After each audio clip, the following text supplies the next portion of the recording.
Hello there, welcome to the Saroy channel, wherever you are in the world, and so much love to each and every one of you. How are you doing? I do hope you're doing fabulously well. And don't forget to go and get that effervescent sparkling drink or that lovely warm cup of cocoa, because I've got a lovely story for you tonight. But before we get started, don't forget to subscribe to the channel, click the notification bell and the thumbs up, and let's get started with tonight's story. Dear Sarah, and all your lovely listeners, the torrential rain was pouring down outside in our yard, covering everything in gushing streams of water, so that the foliage of the trees and plants almost glittered and sparkled with droplets of water. It was as if all the dust had been washed away, and the plants had been perfectly polished. Everything seemed so fresh, so clean after a rain shower.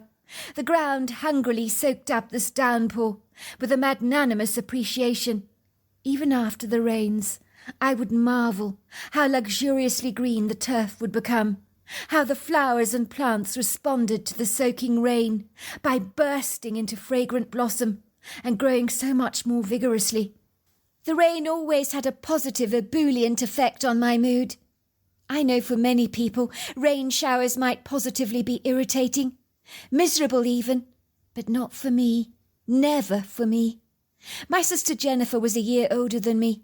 She would always say that Mother Earth was crying as she was so desperately sad when it rained. But I did not agree, for these streaming tears were very good. I stared out of the window for a second, watching the rain, mesmerised by it, listening to its punnelling sounds as it beat against the roof and splashed against the windows, the droplets of water trickling down the glass pane like sorrowful raindrops. My mother was observing me. She was smiling warmly at me. "What are you like, Hamish? You do amuse me. You and the drenching rain. You have such a fascination for it, don't you, dear? If I didn't know any better, I'd say you'd become a meteorologist later on in life." "What's a meteorologist, Mum?" I ask. "Well, it's a person that forecasts the weather. You can even call the weatherman that you see on TV a meteorologist, especially those doing their television reports, standing out in the open, courageously braving the elements, decked to the nines in their waterproof Macs or windbreakers, reporting about major hurricanes, tornadoes or storms that know no mercy or consideration to the inhabitants of a town or city, let me tell you." "Are you kidding me, Mum? I love the rain, but not that much. I hardly think I'm the type to want to stand in the eye of the storm, reporting about the weather and being beaten by those aggressive punnelling winds. No, thank you very much." My mother giggles. "I can just see you there on the television saying, 'Folks, it's not too bad, really, I assure you.' And then the next bit of television footage shows you being blown over by the wind, stumbling over on your feet, reassuring the viewers, 'Oh, that was just a little gust of wind, folks. Nothing to worry about at all.'" My sister was sitting at the desk in the living room, studiously doing her homework.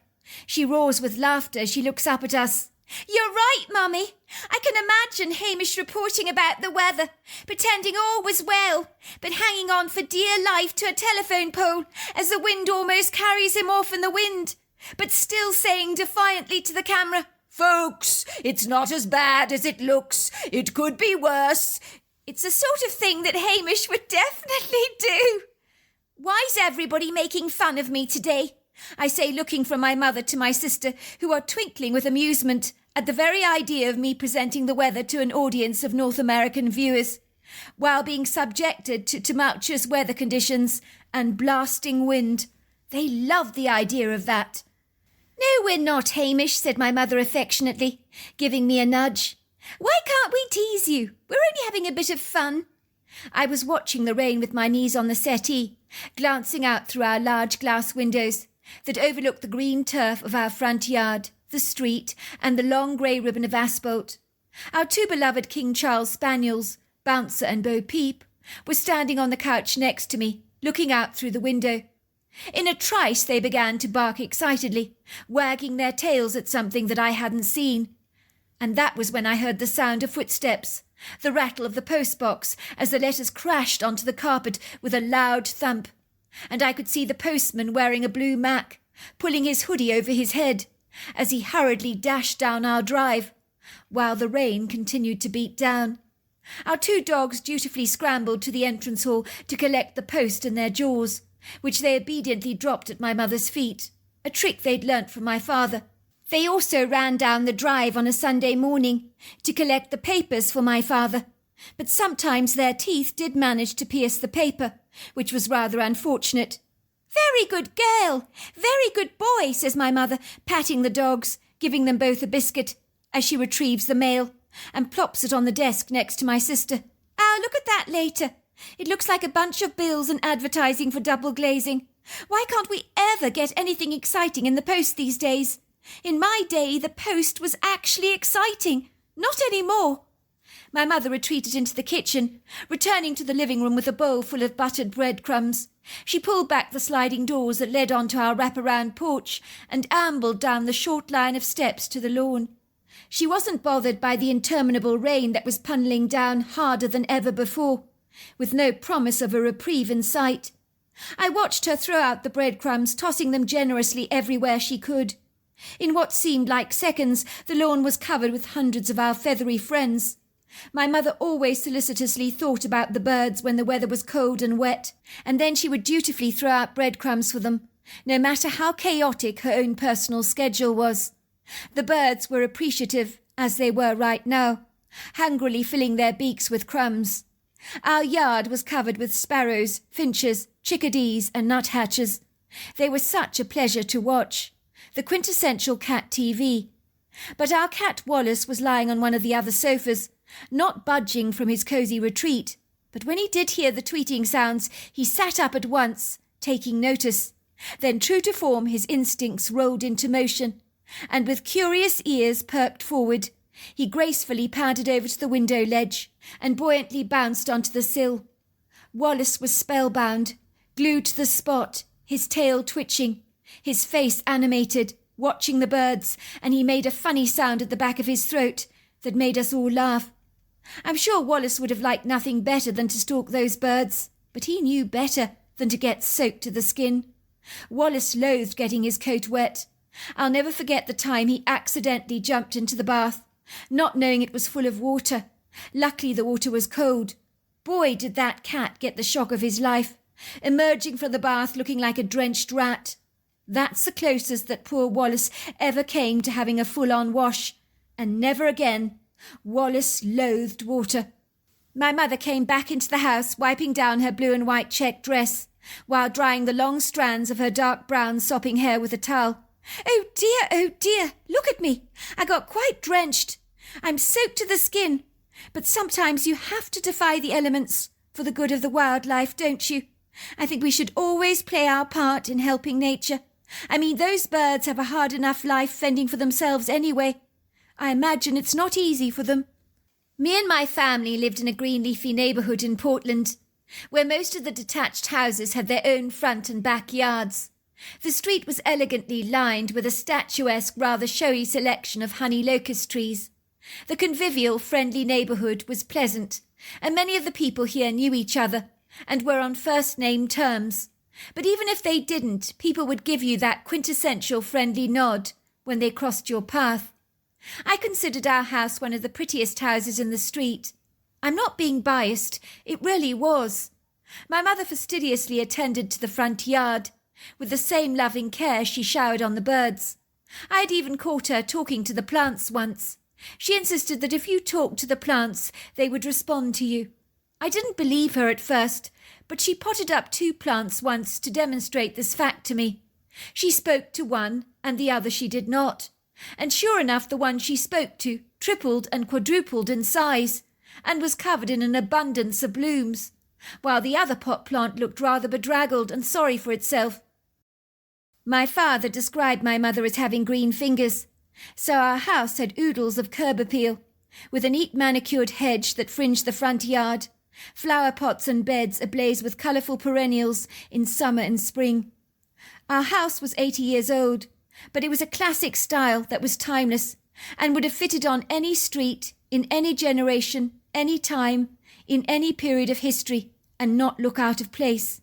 My mother believed in investing in traditional, classic, timeless architecture, as it never dates.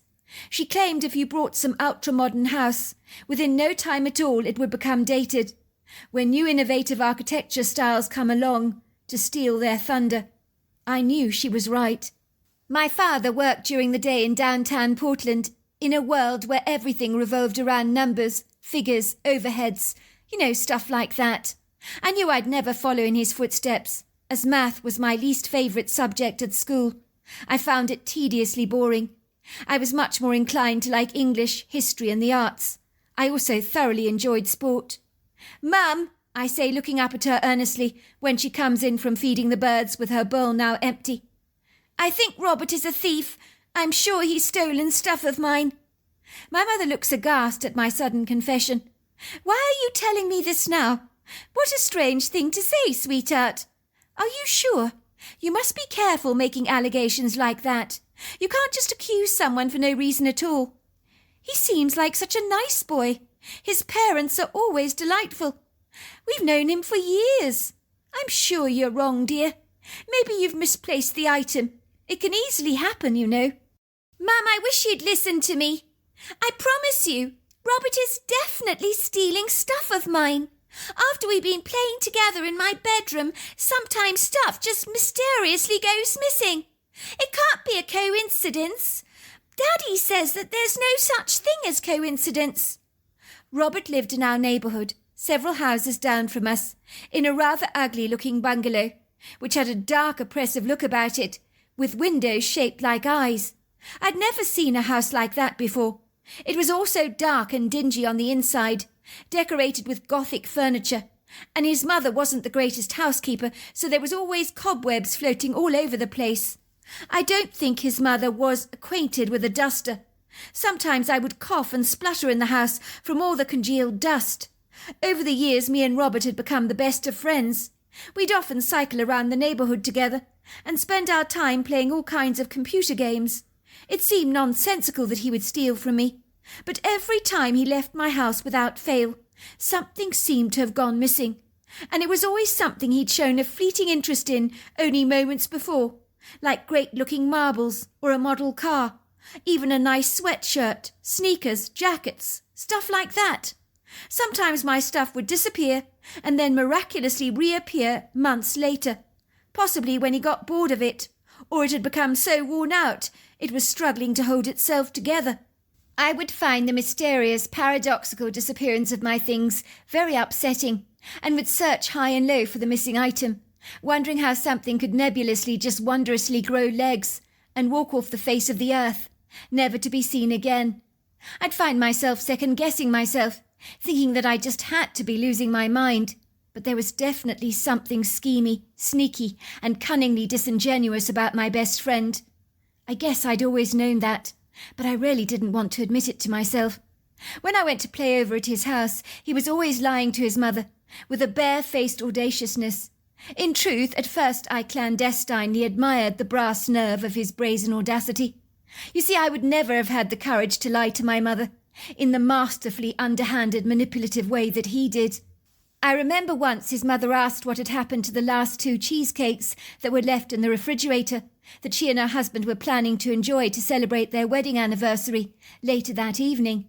Me and Robert had eaten the cheesecakes only moments before. I would hedge a bet. If his mother had looked close enough, she might have spotted some telltale crumbs on the sides of our lips.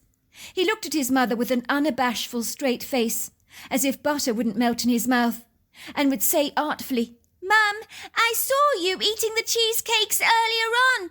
You ate both of them." She would look at her son and say, "No, I didn't. I couldn't eat 2 cheesecakes all to myself. That would make me very sick. I would remember doing that. Besides, I'm watching my weight." "No, she did eat the 2 cheesecakes, didn't she, Hamish? We both saw her eating the cheesecakes," he would say, looking at me shamelessly. I would shrug my shoulders in a nonchalant way and say, "I can't remember." It was easier that way. Mrs. Barker would say, oh dear, I must be losing my mind. I mean, I bought those cheesecakes for dinner tonight to celebrate our anniversary, and you're telling me I ate them? I have no memory of that at all. I must be going completely mad. Needless to say, my little mischievous, iniquitous friend made his own mother doubt herself, which was a rarely cruel thing to do. There must have been times when she seriously wondered if she was developing dementia, thanks to him. If money went missing from her purse, or a jar of peanut butter, she began to think she must have had less money in her purse, and perhaps she had imagined buying the peanut butter at the store. Never once did she doubt her son's integrity. She had so much faith in him. Another time we accidentally blasted one of her windows when playing with a soccer ball in the front yard. The ball went crashing through the glass pane into her living room, smashing the glass into smithereens. His mother came darting out to see who the mysterious offender actually was. But by then Robert had seized me to hide me behind the shed, so that his mother wouldn't know it was us. Robert blamed it on the next-door neighbours' kids, claiming they were the guilty party, and his mother believed him. "Oh, I saw them, Mum. They were playing ball on our street, right next to our house. I saw them hit the window, and both me and Hamish ran after them. But they denied everything. They lied to us, but we saw them, didn't we?" Oh dear, said his mother. "Well, I suppose accidents do fortuitously happen, but I do wish those children would play ball outside their own house, not mine." "Why won't you tell her the truth, Robert?" I would say to my friend. "Would it hurt to be honest?" As to which he answered, "I don't want to get into trouble, do I?" But I very much doubt his mother would have been that angry with him, beyond giving him a stern telling off. He certainly didn't come from an abusive family, so there was no reason to cover himself with lies for self-protection. It was like Robert just lied for the hell of it, and I really didn't like that about him. One day when Robert was around at my house, soon after my birthday, we were playing with my birthday present, a model RC plane that you could fly in the air with a remote control. You know the sort of thing. It had cost an absolute fortune. I had been begging my parents to buy me this aircraft for my birthday, but my mother had firmly told me, in no uncertain terms, that it was far too expensive. So when I opened it up, on the bed, surrounded by my parents and my sister, I was absolutely stunned. I think my family was completely delighted by my startled, shocked, elated and bemused reaction. In truth, I was expecting it to be a simple game or something, but not the model aircraft I'd been dreaming about for ages. One of the ladies in our school lift club told me that if I really wanted something badly enough, I should think about it long enough for it to manifest in my reality, that I would attract it to myself. She told me that this was based on the law of attraction, so I listened to her advice, and it had worked. I was now staring at the fruit of my visualization that had masterfully manifested itself in my life. It was nothing short of a miracle. "I don't understand, Mummy. I thought you said the plane was too expensive." "Well, son," said my father, looking at my animated face with a huge grin, "sometimes it's worth spending good money on your kids. And you deserve it, son. You're a good kid. I'm proud of you. It's a pleasure to spoil you from time to time. We knew you really wanted this model aircraft, so maybe you'll finally shut up talking about it," he teased. "Thanks, Dad. Thanks, Mum," I'd said, giving them a huge hug. "Thanks, Sis." "Well, I also told Mum and Dad that they should buy the plane for you," she boasted proudly, "'cause you always work hard when you come home from school, and you help Mum put the dishes in the dishwasher after dinner." I was so thankful that my family had stepped out of a limb to buy me this amazing gift, and I couldn't wait to tell Robert about it. At school that day, I was telling Robert about my incredible plane. "I can't wait to fly it. It's the coolest present that I've ever been given. You should come home with me today. Mum's got birthday cake and she's making burgers and chips for lunch. And then afterwards we can play with my plane." "You can count me in," said Robert enthusiastically. "I won't turn down a plate of burger and chips. Your mum makes the best I've ever tasted." That afternoon, Robert had his school satchel with him as he returned home with me that day. At a guess, I was 10 at the time. I'm now 25, so that was a good 15 years ago. I was so excited to show him my aircraft after we ate our burgers, followed by birthday cake that was shaped into an aeroplane, of which we greedily ate huge slices dribbling with grey icing.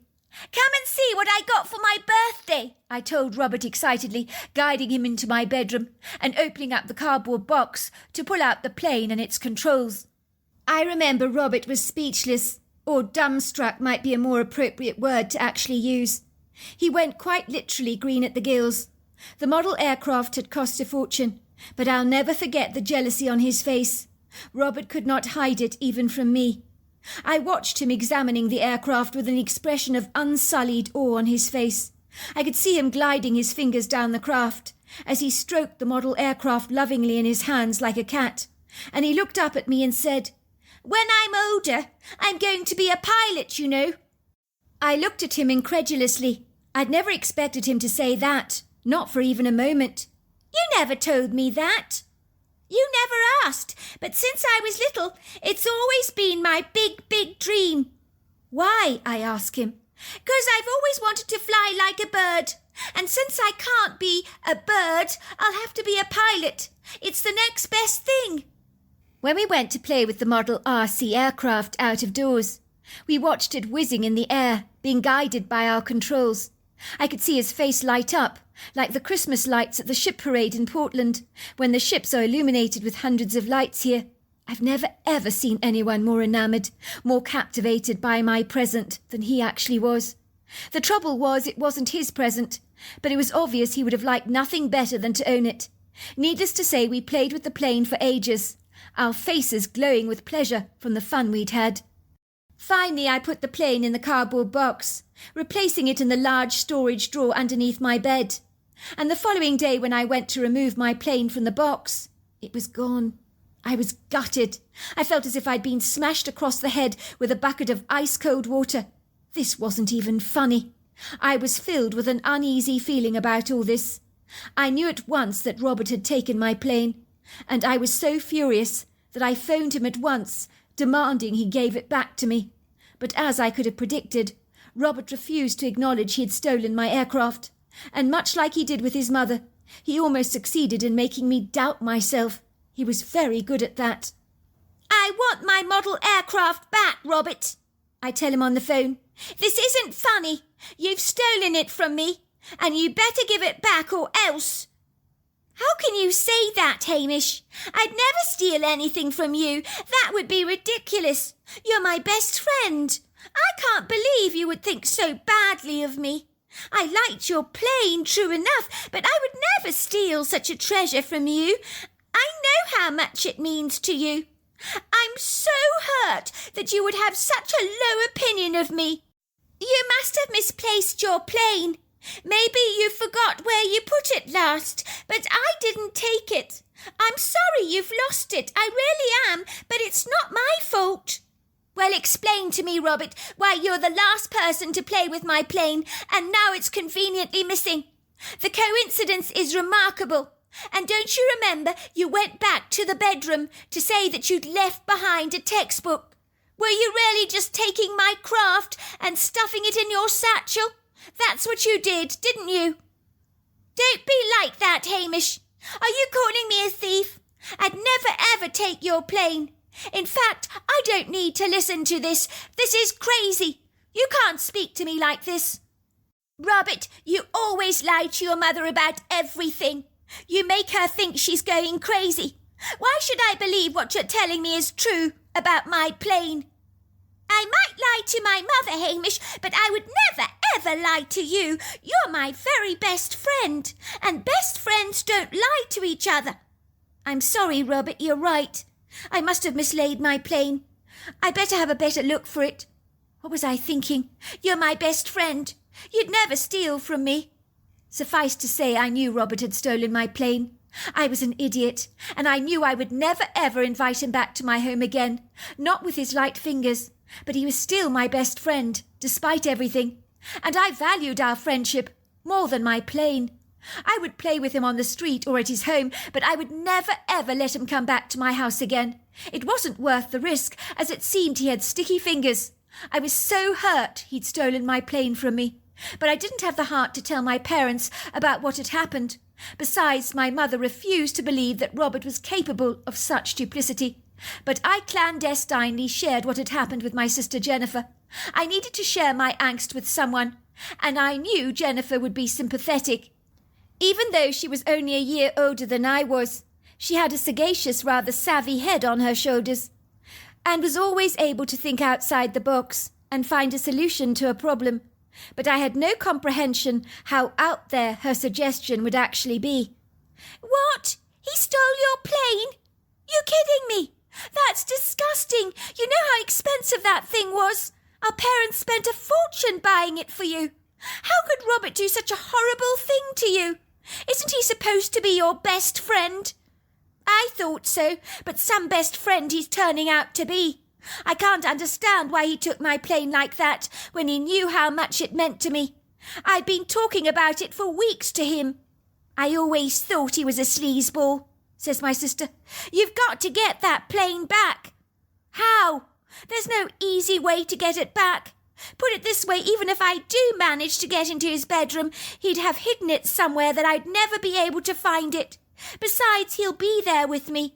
If I go snooping through his stuff, looking through closets, he'll know exactly what I'm up to. I think he knows that I know he took my plane anyway. Either that, or he's completely stupid. Maybe he doesn't care. People like that often don't.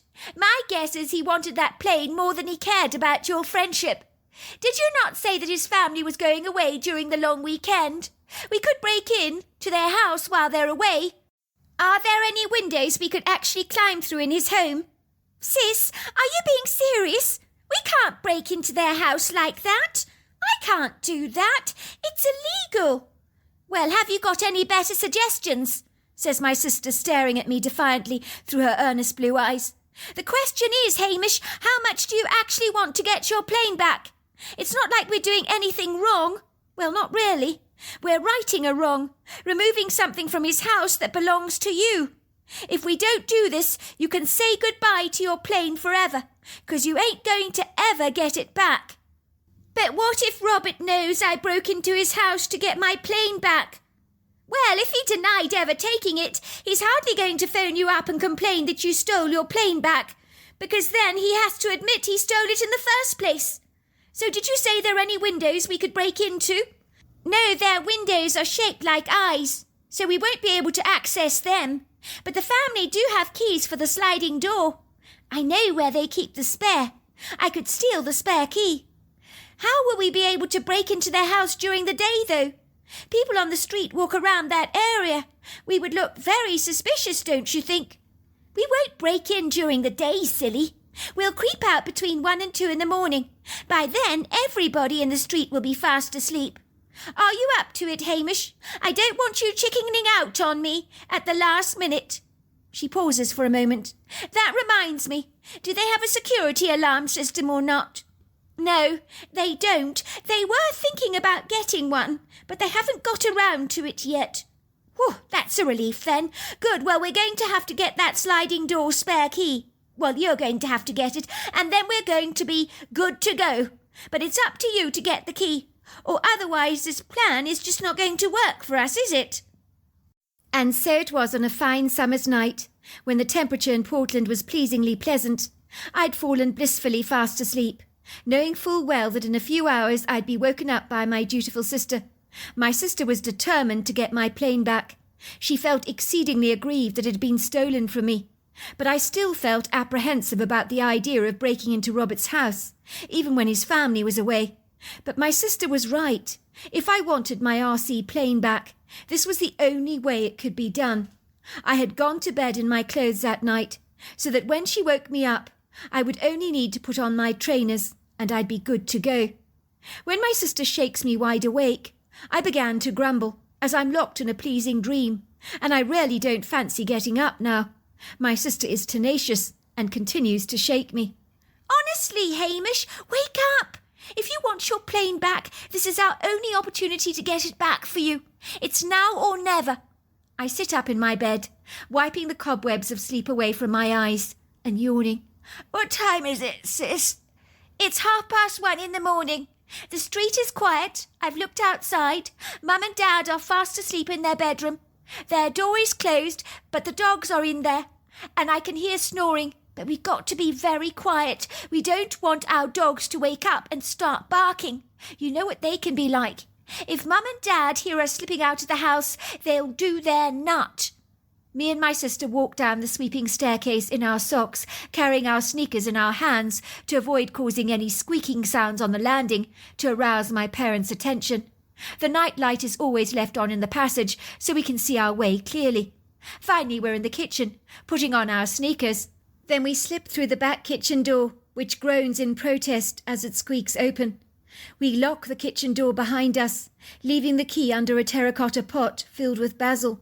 Finally, we're in the front yard with our torches, hurriedly ambling towards the street. The night is swathed in a deep veil of darkness, as the honey locust trees and vegetation on people's properties appears ambiguously obscure, as their dense forms seem so shadowy, so faint, so out of focus, swallowed magnanimously by the hungry darkness. The soft luminescent moonlight has generously cast a peppering of shadows across the street that bathes the long ribbon of asphalt and the houses in an ethereal light, while the velvety sky is dappled with twinkling stars. The night is surprisingly cool, with a gentle breeze blowing. I'm now wishing I was wearing something a little warmer. Still, it can't be helped. I'm certainly not going back now that we've come this far. I notice the street is so hushed. Even the wind is muted. There are no sounds from crickets, apart from the sound of our sneakers squeaking across the pavement. It's all we can hear are the sounds of our shoes, which is really quite eerie. My sister and I are like two dark shadows slipping into the night. I suddenly feel this huge sense of exhilaration, as all my reservations of what we are doing have abandoned me. For some reason, being up and about without anyone around seems rather exciting. We amble down the street and hear the clattering of someone's bin, as we see two raccoons dashing across our path, eyeing us curiously and scampering away with lightning speed. Before long, we're at Robert's family home. My heart is thundering in my chest as me and my sister disappear into the backyard, and we're now tiptoeing on the porch steps towards the sliding door, and I pull out the key from my pocket. I can't believe how easy this is. It's almost too easy. My sister was absolutely right. This is a flawless plan. All we need to worry about now is finding my aeroplane. I plunder the lock with the key and roll back the door. It slides open. We slip into the house like furtive burglars. It feels amazingly good. "Don't put any lights on," my sister warns me. "We don't want anybody to notice any lights on in the house. We'll put the light on in Robert's room once we've closed the curtains behind us." My sister uses her torch to navigate her way through the house that is bathed in a thick blanket of black, and without that torch you wouldn't see a single thing, not even your hand in front of your face. It's much darker on the inside of this house than on the outside, and it doesn't help that the decor is all so gothic. Once we reach Robert's room, we draw the curtains behind us and switch on the light. The light almost blinds us, as it's so incredibly bright. We begin to search frantically, looking through Robert's things in his wardrobe. I find a couple of my sweaters, a jacket, some sneakers, but I can't find my plane anywhere. "It's not here! I can't find it anywhere!" I say to my sister, hardly daring to believe we'd come so close, and now we were going to return home empty-handed. I could hardly bear the bitter disappointment. My hopes were crushed, and my former ebullience had dissipated, like the air from a punctured beach ball. "We're not going anywhere until we find it. You hear me?" says my unwavering pertinacious sister, looking all the more stout-hearted and intransigent. "You've got to think. Where would you hide something you don't want somebody else to find?" "What's wrong?" asks my sister. "Why are you grimacing? You look so downcast, as if the whole world has fallen on your shoulders. What's up?" "I'm just thinking he could have taken the plane on the long weekend with him." "You're crazy," says my sister. "Risk his parents asking him where he got that expensive model plane from? I don't think so. It's got to be somewhere around here. Don't just stand there looking so gormless. Help me to look for it properly. It's got to be somewhere here." We hastily pull out clothes from wardrobes, empty out drawers, in a heated frenzy, no longer concerning ourselves with keeping the bedroom looking halfway decent. We don't care about that anymore. It now looks like a hurricane has hit it, as puddles of clothes are dangling on the wooden posts of Robert's bed, over the dresser, across lampshades, and are being trampled in the floor by our boots, or rather our sneakers, but we don't care. Such meagre considerations do not trouble us now. We open the large drawer under Robert's bed, discarding all the toys, and to my amazement I recover so many things of mine he must have taken from me going back years. A model of a dinosaur, a couple of toy cars, a handful of large stunning marbles, a water pistol. But I regret to say the plane could not be found anywhere. My sister is putting her hands on her hips. She's out of breath with frustration. It's clear to see on her face. I don't understand. It's got to be here. Unless... Unless what, I say? Unless it's somewhere else in this house. I groan. We can't possibly search the rest of the house, sis. It would take us forever to do that. What's in the box up there? Asks my sister. The box there, on the wardrobe. Can you see it? It's rather difficult to see, but it's right there at the back. We both look at each other, because even before we reach for that box, we know we found our lost treasure. I can't believe it. I couldn't believe that we didn't look on top of the cupboard properly, says my sister, dragging down the box. We tear it open, and sure enough we find my model plane buried beneath a light blanket. It's here! Oh my God, it's here! My sister and I give each other a high five. My face lights up into a broad beam. I've got my model aircraft back! I'm so happy! I discard the blanket on the floor from the box and put all the other stuff that Robert had stolen from me over the years into the box. It gives me a great sense of satisfaction to know that Robert will realise I've taken all my stuff back. Let's go, my sister says. Surely we should clean up, I suggest. Are you kidding? Robert brought this on himself. Maybe he'll think twice before he steals again. I decide my sister's absolutely right. So we retreat from Robert's bedroom, switching off the light and opening up the curtains. We tiptoe through the house cautiously. Before long we find ourselves leaving the backyard. I nearly jump out of my skin when I hear this loud, clamouring commotion that sounds like the bins are being banged together very hard. The noise interrupts the silence so rudely, it was difficult not to become unduly startled. Calm down, whispers my sister. It's nothing to worry about. It's just raccoons, see? She flashes her torch on the large bin to prove her point, so that the area around the bins is flooded with her torchlight. We hear a large squeaking sound, as if a small animal is in distress. What the hell was that? The ominous sound sends chills down my spine. The light of my sister's torch hovers over an ambiguous creature who has a wiggling raccoon in his hands. But on seeing us, he is so astounded, so astonished, he drops and releases the raccoon. The raccoon is so surprised to have been set free, and dashes away hurriedly, not daring to look back, not even for a moment. I am so stunned by what I am beholding that I actually drop the box I'm carrying with my model plane onto the ground, so that it crashes onto the dew-laden grass. Toys, clothes, and a black string bag containing my marbles spill out and roll onto the yard. My mouth drops open. I'm staring at this creature with such abject astonishment that even though every part of me is screaming, "Run! Run! Run!" there's another part of me that believes I've got to be dreaming. This can't be real. I'm staring at a Bigfoot. The creature is easily over 8 foot tall, 700 pounds, covered with long flowing hair, the colour of black coal, with a face that is remarkably human. High cheekbones, a flat aquatic nose, and a furrowed, deeply wrinkled forehead, and deep-set eyes that give off a blazing yellow eye-shine. Even though the Bigfoot is not remotely aggressive towards us, that could so easily be a clever ruse, a manipulative deception to catch us off guard. Suffice to say, he's so intimidating, so Herculean in size, so lofty, so powerful, that he scares the hell out of the both of us. It's hard to describe how daunting he is, as he makes me painfully aware of how inconspicuously small I am, by contrast to him. I feel as if I'm standing yards away from an apex predator. My feet begin to backtrack as I stare at the creature. "Run!" my sister screams. "Run!" I jump out of my trance-like state and begin to run down the street behind my sister, who's ahead of me by just a hair's breadth.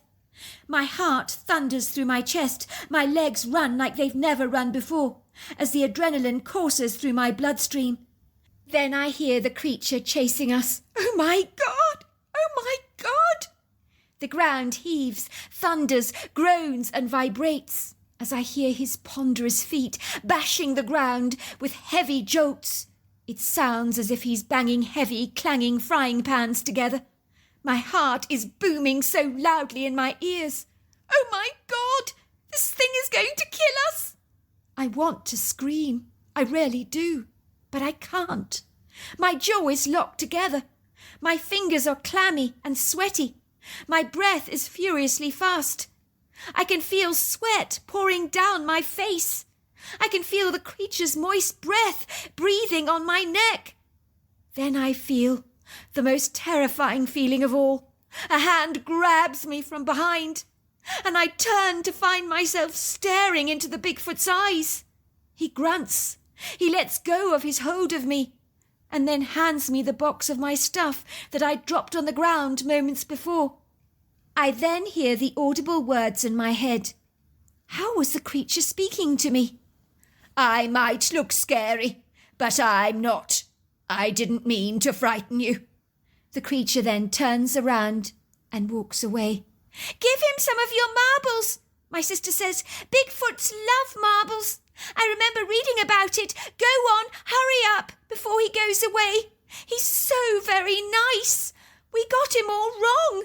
Go on, give him the marbles." I fumble around in my box and pull out the bag of marbles in the black string bag that Robert had stolen from me, and I quickly run after the Bigfoot. Excuse me, sir. I don't know how else to address you."